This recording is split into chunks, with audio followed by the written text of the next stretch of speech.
Hey everyone, before we get started, take a second to like and subscribe to the show. It's the best way to help us share great information with more people. Thank you. Welcome to Care Lab, everyone. What happens when someone with 30 years of healthcare experience suddenly becomes a family caregiver themselves? And how does that deeply personal journey shape the work they then choose to put into the world?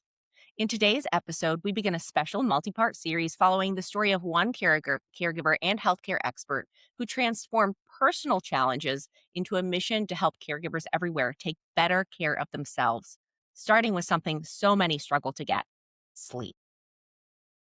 And I am just so excited that we get to do this with Win Hansen. He's a certified sleep science coach, a seasoned entrepreneur, and someone who has put everything on the line to bring a technology to market. So Win walked away from a high earning corporate career to pursue a mission that he believes in deeply, which is helping people get the sleep that they deserve, because that's the foundation of everything that we do. And so now he's the founder and CEO of Rareflow and Sleepfitter, which is a consumer sleep health company built on patented airflow technology that's changing how people sleep. Win, welcome to the podcast. Thank you so much for being here. Well, thanks, ladies. I'm very excited to talk to your group. So, kind of get us started. Tell us a little bit just about yourself and your own entry. Obviously, there's a big difference between being in healthcare and being a caregiver. So, give us kind of a little bit about your background and your story. I appreciate that. I've had it on both sides. I started in healthcare when crank beds and electric beds in hospitals were just becoming familiar, and so a lot of your listeners have low air loss products and specialty mattresses and side rails. That's where my career started many years ago. And during a period in that career, my wife got cancer and was going through chemotherapy, and she couldn't thermal regulate her body. And I happened to work and run a team in launching a product that moved air underneath the sleeper, and it cooled them and took away that moisture, because when you're sleeping or you're in bed a long time, moisture and heat is the enemy. And I'm like, I got to try this on my wife at home. And I took a product we were launching, put it under her at home. She did phenomenally well. And I took it to the president of the company and said, I think we're in the wrong space. He agreed, and he stood up a department for me to lead to try and take this to the consumer market. And then the company was sold. And like so much good technology that never reaches caregivers and patients like you guys at home, it just got tabled until I just decided this is a technology that's too good. And I left a company 3 years ago, corporate gig, and I just said, I'm going to set out to put this technology out for people that need it. And that doesn't include just the person you're caregiving for, but for anybody that's suffering from heat regulation at night. So that's where my career started, was in corporate, inpatient care, both in acute long-term care and in home care. And then I'm now just trying to help people sleep, one person at a time, a group at a time. Win, tell me a little bit about how you experienced your wife's dealing with cancer, and then how life was impacted by not having great sleep, and then the reverse, like when she was able to have better sleep. Like talk to us more about like the sleep science of the thing, and Yeah. like why sleep is so important. I, sleep, everybody knows sleep's important, but it's really hard to do anything about it. And if you're not getting regenerative sleep and you're caring for others, you're eventually going to hurt yourself. You could hurt them. You make a mistake. It's just really important to make sure that you're getting regenerative sleep. The hardest thing for me is, as a sleep science coach and a guy that's growing a business in the sleep space, is you get inundated all the time about the importance of sleep. You get offered hundreds of opportunities, whether it be a vitamin or a dentist or something to sleep better. But people are so overwhelmed, they don't take action against their sleep. And when I was a caregiver, you often give up a lot of things. And that is, you make a sacrifice. You make sacrifice on your time, you make sacrifice on your own health. And in the long run, that just doesn't work, because you have to be your best self to be able to care for others. And that was my biggest struggle is I always put myself last. Yeah, I think that sleep is one of those things that's easy to like it's easy to let that one go because at the end of the day, there's just only so many hours in the day. And if you are, let's say you're working and you're caring for someone at home, and you have then all of the responsibilities of just managing a household, you got to get the laundry done. Like you've got to clean at some point, you've got to do XYZ. So it can be really easy to say, okay, well, I'm just going to stay up a couple extra hours and get these things done. And then you go to bed and, oh, the person that you're caring for needs to get up and go to the restroom. And so they now need some help. So then you're not sleeping again there. And it's just like this constant cycle of interruption. It's really, really I think easy to fall into that trap of saying, well, this is the one that, like I just need this time that I can do other things and then not get that sleep. Can you talk a little bit more about like the science behind why sleep is so important for us? Like maybe we shouldn't be making that choice and let the other stuff go instead? Yeah, all those are really good points, Amelia. Sleep, you only get 5 cycles a night that you're gonna hit. So when one of them gets interrupted and then maybe another one, so you're only getting 1 or 2, it's sleep damage, and you can't catch up. It's not like you can sleep 12 hours on 3 days later and catch up with that sleep that you gave up. Um, the regenerative side, the brain function side is really important.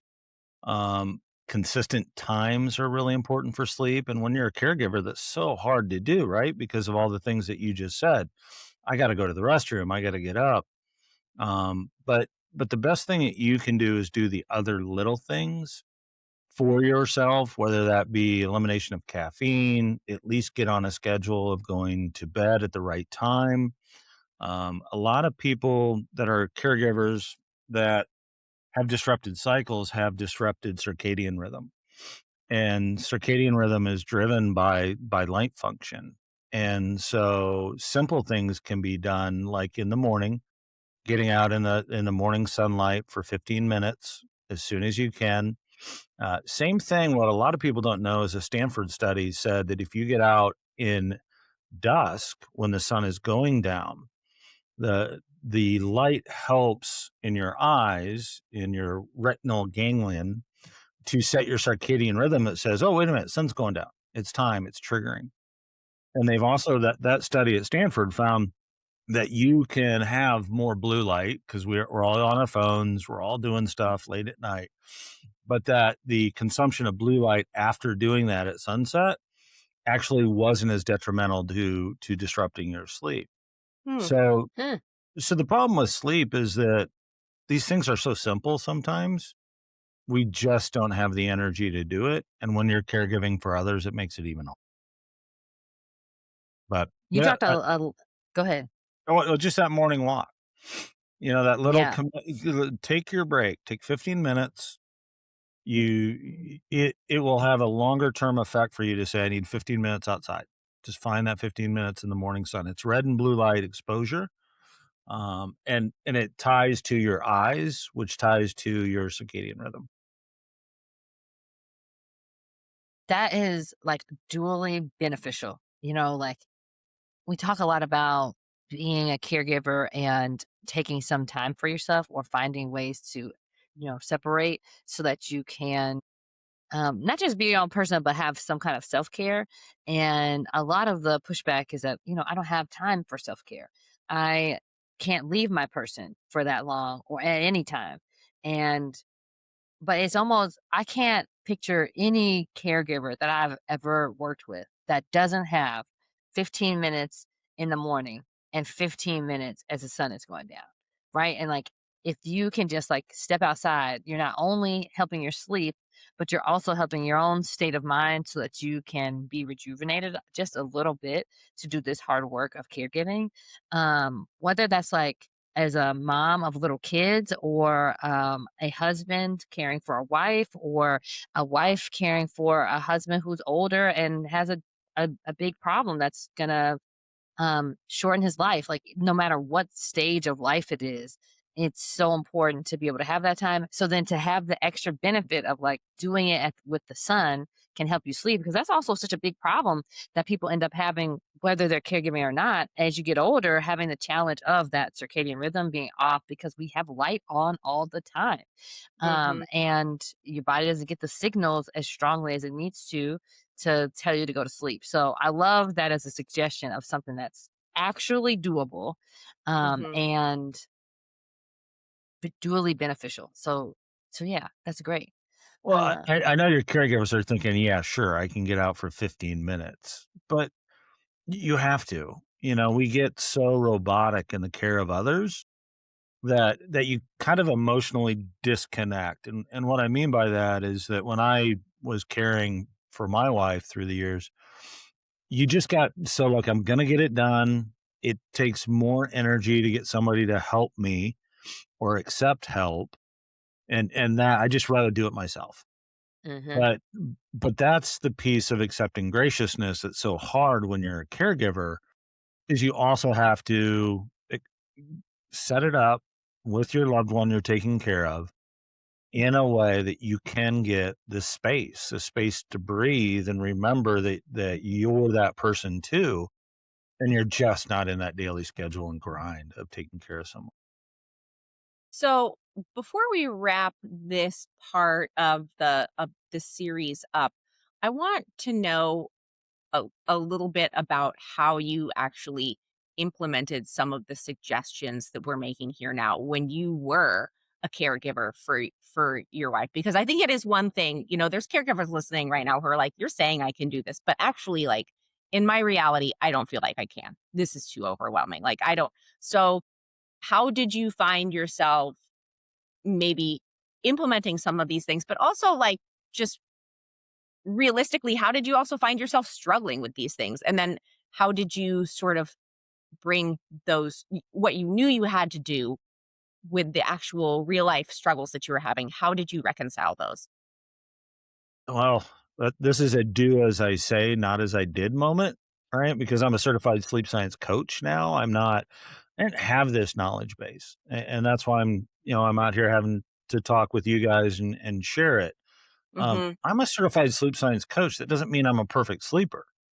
And sleep is a continuous learning process to understand what your body needs and recognize what's improving on a daily basis. We don't, a lot of people get aura rings and start looking at data and it becomes overwhelming. I wouldn't suggest that to any of your caregivers because there's already too much going on. But what we do here at mysleepfitter.com is that we track how you feel each morning, and we start attaching that feeling of feeling better to an action that you took the day before. And that action may be, I didn't have caffeine after midnight or after noon. I went to sleep on a consistent schedule, which is really a big thing. Even if you're being disrupted, get your body recognizing that it's time for bed and that you're going to wake up.